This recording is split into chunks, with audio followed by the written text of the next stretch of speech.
Sadiq Wants to Stitch by Mamta Nainy, Nilofer Wadia. Often parents ask me, how do we make children read and how do we develop interest in reading books? So on 27th of November, I went to this Bookaroo Fest and I picked up this storybook, and I saw it was really a heartening scene to see many parents were there with their children at Rail Museum, and they were all sitting and listening to authors' stories. There were story sessions, there were author meetings. So it was a very important lesson to learn, that instead of taking them always in the malls and always in the movie halls, if we take them to book fests, if we sit with them and listen to the stories and make them understand, then this is how we can bond with the books. I picked up a couple of books and this is one of them, and I really wanted to understand why Sadiq wants to stitch. Let's read and know what is it that Sadiq wants to do, and who are nomads and what are Bakarwals. And this is also talking about winter season, which is the tone, and I'm sure you will love it. Let's read. Sadiq woke up to the soft gurgling sound of the river Lidder. At this early hour, it was the only sound that filled the valley. He slipped out from under his thin quilt into the chill of the dawn. Ammi was already awake and busy preparing his midday meal. Sadiq had a quick wash, offered namaz, and slipped into his noon cha. Watch this video till the end because I'm going to give you recipe of noon cha. Noon doesn't mean afternoon. Noon is namak. So वो सब नमक वाली चाय पीते हैं to keep themselves warm, to fight this chill in the winters.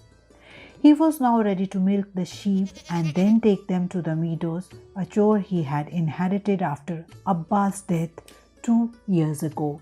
He had lost his Abba 2 years ago and had taken over his responsibilities. He always wanted to be around Ammi to help her to stitch. Let's read to understand more. While the sheep grazed, Sadiq studied the tinge of yellow on the beak of a magpie. It was the same color that Ammi had used in her stitches on one of her rugs. In Sadiq's eyes, Ammi made the most beautiful embroidered rugs in the whole of Kashmir. We always feel that our Ammis are the best and they can do the best for us.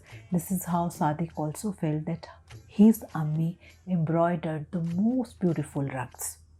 Sadiq too loved to embroider. He was happiest when his long needle danced through a maze of multicolored threads and wondrous patterns came alive under his fingers.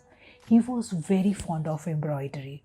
We often keep telling our children that this work is not meant for men, this is not meant for boys, but Sadiq wanted to stitch. Ammi sometimes guided him on how to move his fingers to get the stitches nice and neat. However, Sadiq could tell that she wasn't too happy when he stitched. After the sheep had grazed, Sadiq led his flock to his tent. Inside, he saw Ammi look up from her work and smile at him. Spread across the floor in front of her was a beautiful woven rug.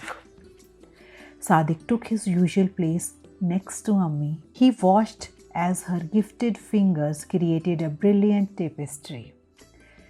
Whenever Ammi embroidered, Sadiq would thread the needle for her. Sometimes she would let him stitch patterns of his own on a corner of the rug.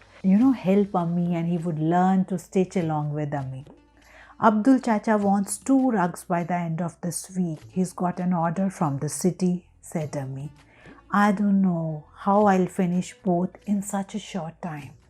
I can help you, Ammi. Sadiq was quick to offer. Ammi frowned. No, Sadiq, she said. But why, Ammi? He asked. I know how to stitch. Because in our community, it is the women who stitch. Men tend to the sheep, said Ammi, without taking her eyes off the needle that went deftly in and out of the rug. Have you ever seen any other boy in our community stitch?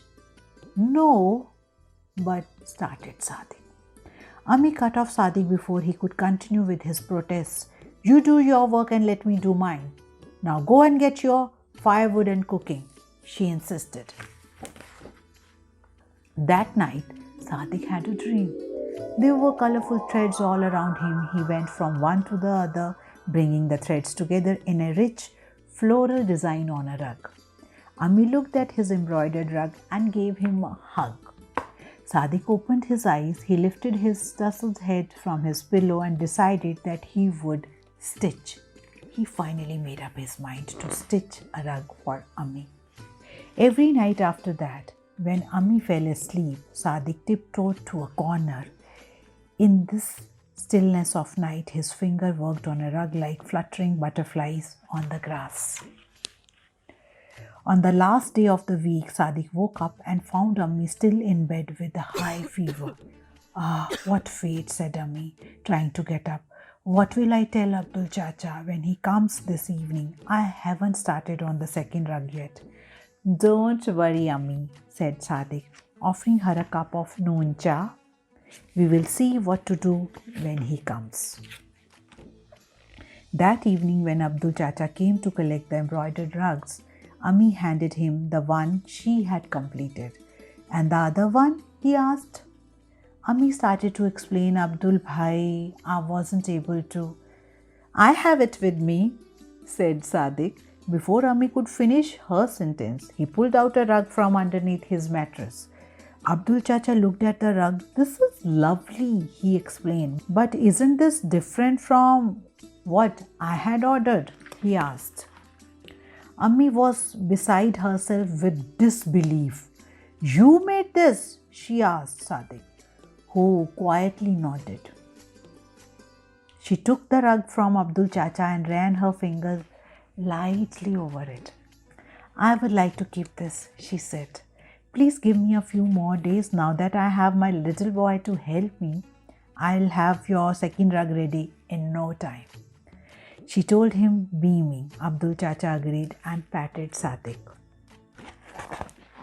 Ammi then wrapped her arms around Sadiq and gave him a tight hug, just as he had dreamt the other night. So you want to stitch?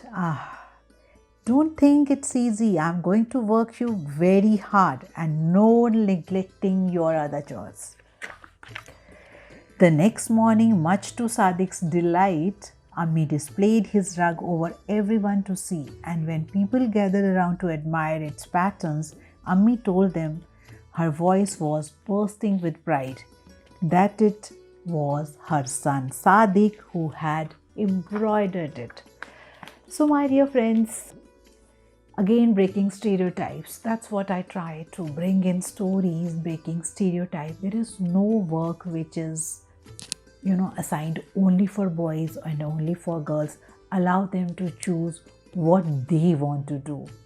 If Sadiq wanted to be there to embroider the rugs, allow them.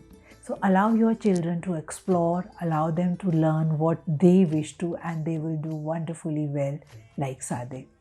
Now also we'll learn about Bakarwals of Kashmir. Who are Bakarwals? The Bakarwals are a nomadic community of shepherds and goat herds in Pir Panjal ranges of the Himalayan mountains of Jammu and Kashmir in India. The word Bakarwal means people who take care of goats and sheep. The community travels to Verdant areas of Kashmir Valley to escape the heat of Jammu, and with the onset of winter, the tribe slowly makes its way to warmer regions. Their journey is long and hard, and they often brave rough weather. Noon cha. As promised, I am telling you the ingredients of noon cha. Don't forget to try. Noon cha, a tea made with milk, salt and baking powder, is a popular beverage among the people here to keep them warm in winter. Bakarwal men tend, feed and guard flocks of sheep and goats and earn their livelihood by trading wool. The women of the community are known for their unique embroidery skills. They create embroidered pouches, clutches, saddlecloth, wall hangings, slings, bags and more. It is said that Bakarwal women choose colors according to their moods. I do exactly the same. Like other shepherd crafts, Bakarwal embroidery is slowly dying out and there is an urgent need to revive them. Next time when you come across any such person, do buy. So my dear teachers and parents, whenever you want to talk about something different, about nomads, about Bakarwals, about grazing of sheep, you can pick up such interesting books and also breaking stereotypical thinking. Let's rise above all of it and be the change makers. This is Indu Punj signing off. Keep watching. Do not forget to subscribe, like and share. Thank you.